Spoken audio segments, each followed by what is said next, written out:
Колку навистина вложиле странските инвеститори во земјава во првите 3 месеци од годинава, власта и опозицијата денеска се скара околу странските инвестиции, но нивните пресметки не се поклопуваат со официјалните бројки што ги објави Народната банка.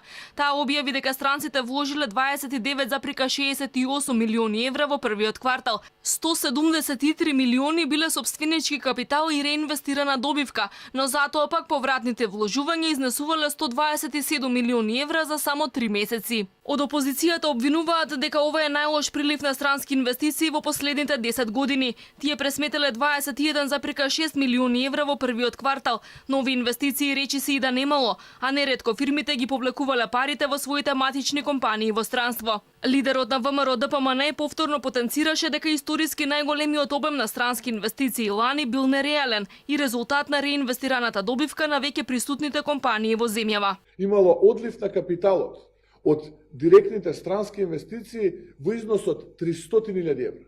А во март одливот на капиталот од директните странски инвестиции е поголем и изнесува 6,8 милиони евра.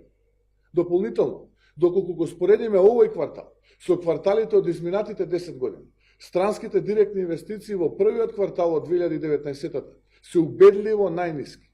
Ова е потврда дека нереалното ниво на странски директни инвестиции. За вице-премиерот Ангјушев обвинувањата на Мицкоски се само дневно политички маркетинг. Според вице-премиерот ова е најдобар прв квартал на оваа влада, а странците во првите 3 месеци донеле пари за да инвестираат 78,8 милиони евра. Бројките не се поклопувале со оние на Народната банка, бидејќи фирмите испорачале, но не успеале да наплатат 178 милиони евра од своите мајки фирми. Таа бројка во првиот квартал 2019 година е 78,8 милиона евра. Просекот од претходните 7 години е 15,6 милиона евра или 2019 година прв квартал имаме 5 пати